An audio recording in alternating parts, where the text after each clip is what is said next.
and welcome to this episode of the Weekly Ring for Friday, January 26th. We're your hosts, Ebony Duell and Gloria Horton. Pardon my grammar, but where's the money at? Well, Gloria, I can tell you. Join Miss Ote every Wednesday from 3 to 4 p.m. in the Holgate Library Conference Room for scholarship workshops. Also, check your emails daily for information on the scholarships and internships. Convocatum S has been postponed to February 1st. Check out our website to see for the first faculty profile with Dr. Bookman. Here's some tips from the Oasis Survival Guide.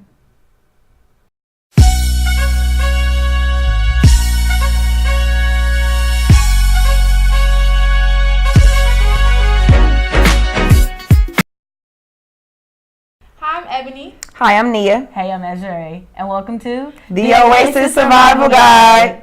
Welcome to this chapter of the Oasis Survival Guide. This week, we're talking about convocations, something Bennett Bells know all too well. So, what were y'all's experiences like, with Convocatum? It's Thursday. Y'all ready for it? Damn. I'm excited to meet my new Bennett sisters and just get to know them.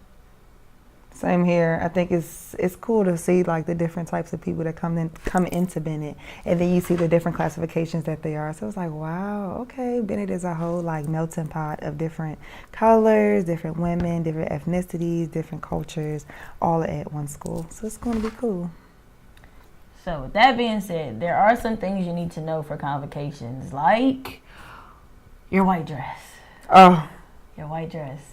Get used to your white dress. mm-hmm. Also, black closed-toe shoes. You should have a good pair of kitten heels and a pair of flats. Mm-hmm. Also, your flesh tone stockings and your shapewear.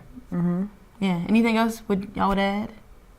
That makes you a Bennett Belle? Ooh, your pearls! So you all, before coming to Bennett, I did not know that they take pride in the whole pearl. So the pearl earrings, pearl necklaces, pearl bracelets, those little things like that will make you a true belle. So when you have your white, you have your flesh tone, you have your shapewear, you have your undergarments, you have your black shoes, your pearls.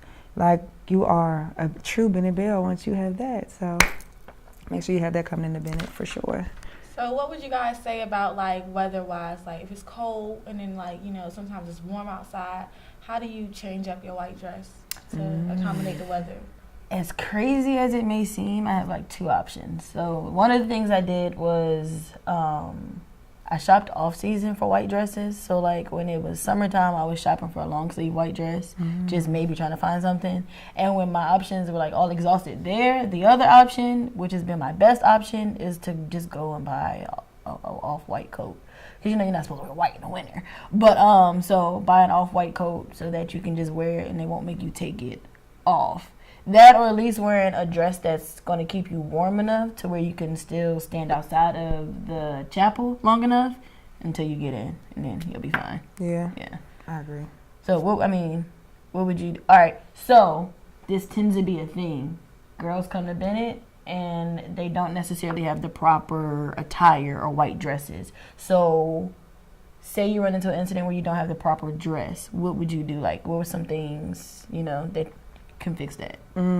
Well, I know orientation week, you are able to go to the mall with the orientation leaders, and that's what they did my freshman year. And you had to go get your white dress. And I know for me, I had my bodycon because Bennett didn't specify what kind of white dress I needed. So I was thinking my bodycon was good, but little did I know my bodycon was not acceptable, you all.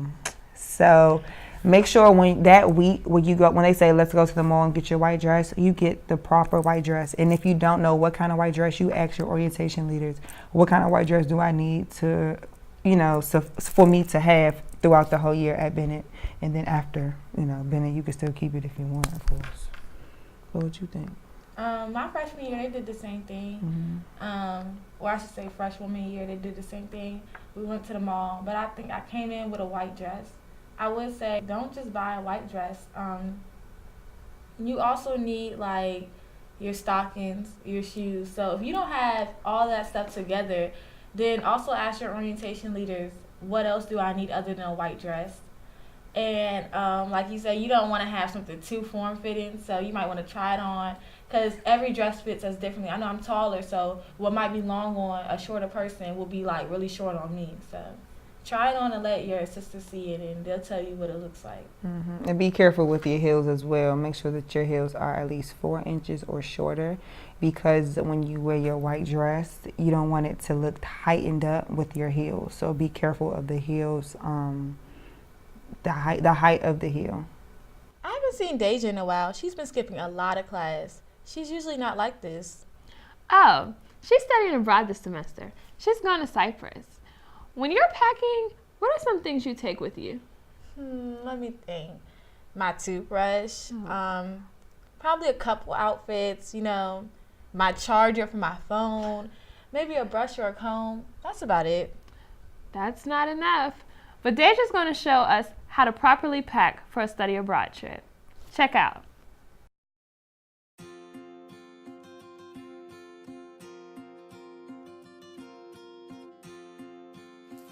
Hey guys, I'm Deja, and I'm coming at you with my first official vlog, and it's going to be about my journey through Cyprus. January 19th, I'll be on a plane on my way to Cyprus to study at the University of Nicosia. Cyprus is a really small country. It's right underneath Turkey, and half of Greece owns half of it. So it's just really weird to explain, but it's going to be somewhere on the screen so you can see what it looks like and how small it is.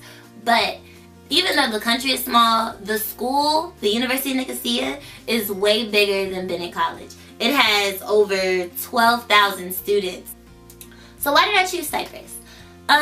Cyprus has a relationship with Bennett College, and they've had a relationship for a while. The students from Bennett College have been going to Cyprus for a few years now. My friend Shani, I've known her forever. We grew up together. She actually went last semester, so fall semester of the 2017-2018 school year, and I was like, well dang, I want to go too. So I did. I signed up, and the program who's over it is called Global Semesters, and they have really good advisors, and they help you with anything. If you have any questions or any type of concerns, they will be there with you every step of the way. And I really like Global Semesters. They help me so much, and I'm not even on my trip yet, so just imagine how much they're going to help me when I'm there. So I feel really safe with this company, and that's very important. Make sure you fill out the company that you're going with. Make sure you do your research to the university you're going to, and see what type of relationship they have with your school. That may help your planning to study abroad a lot more easier, because if your school knows this university you want to go to, they already have connections, and they can get you through a lot faster. But like I said, please do your research, because it's about studying, and you want to make sure that you're comfortable where you're going to be studying at, and it's not a vacation. But have as much fun as you want, but make sure you keep school first. This is the first step in my journey, and the first step requires something that's very essential, and that's packing. If you're a person like me, I have a lot of clothes, and I really feel like I never can just have enough. But when you're only allowed one check-in bag and one carry-on, that's all I have. So I really need to make sure I have the essential things and that they can fit in those 2 bags. So I'm gonna go through and show you what's important, how I fold, how I decide what I'm gonna take, what I'm not gonna take, and just how I prepare myself to live in another country. This is how the finished look of me folding my clothes. All laid out on the table so that I can visually see everything that I have and what I want to bring. So I did the Kamani style for folding so I can save space. And this style allows you to fold your clothes and allow them to stand up so that you can stack them on top of each other without, bulging out your suitcase. And so how I chose, the clothes that I did out of a whole bunch, I just looked at everything that I recently wore. So if I haven't recently worn in a while, it's not coming with me. So the skirts are here with the dress shirts. My dress pants, I brought 3 pairs of dress pants, and then my casual and then my jeans. Also, I brought some outfits to go out, like night wear, and then just casual wear, just stuff to wear to class. I especially recommending loading up on underwear, maybe 2 or 3 weeks worth of socks so you don't have to constantly wash. I hope this vlog finds you all well, but this is just the start. I'm going to go through tips of what to do, learning about currency, the exchange, how to pack, what to pack. Also, before, this ends, I want to shout out Bennett College, because that is my school. I am a Bennett Belle in Greensboro, North Carolina. This video is going to bring you everything that I experienced, what a 20-year-old college student goes through when going abroad. So if you guys are interested, like and subscribe, comment, share. If you have any questions, get me on any of my social medias or leave a comment below. Thank you.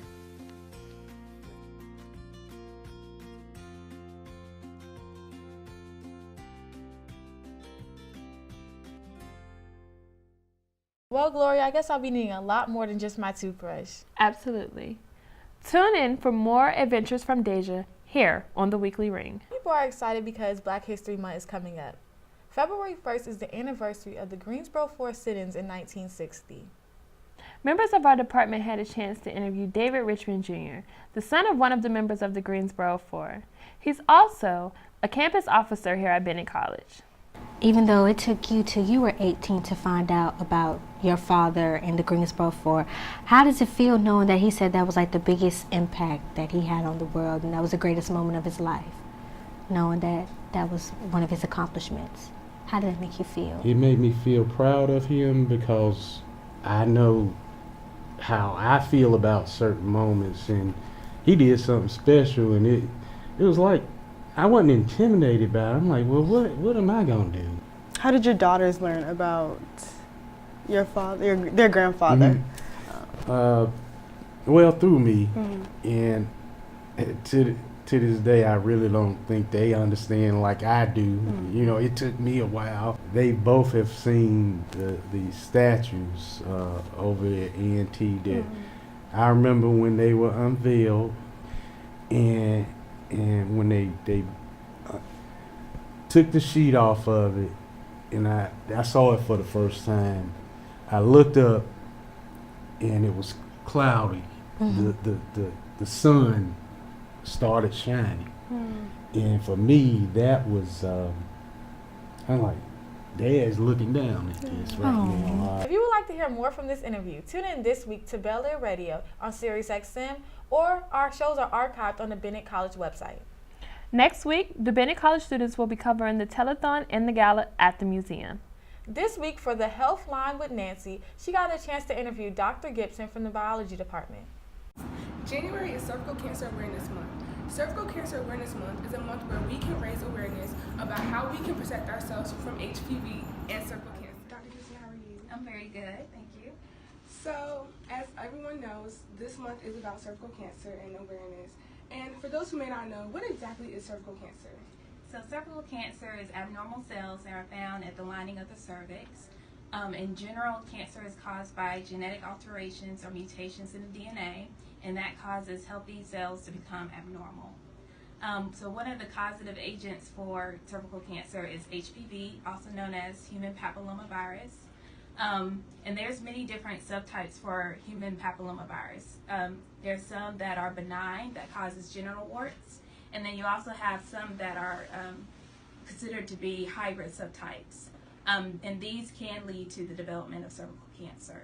But most times your body's own immune system can clear HPV from your body. So we are at an all-female university, and cervical cancer is most common in females. Do you think that it's very important for women to go get checked out? Yes, I think it's definitely important to get your annual gynecology exam to make sure that you are vaccinated against HPV, which can lead to cervical cancer, and just know the risk factors for it. So having a weakened immune system, smoking, that can weaken your immune system, and has also been associated with cervical cancer, and just avoid risky behaviors. Thank you so much, Dr. Gibson. Oh, you're welcome. Thanks for tuning in this week. If you have any information or want to join us here in the studio, please contact us in person or on Twitter at Bell Media Group. Also, we're starting a Snapchat. Please be sure to follow us at Bell Media Group. We'll be closing today's show with some highlights on the Bennett College Snapchat. Can I ring the bell this week? I don't think so.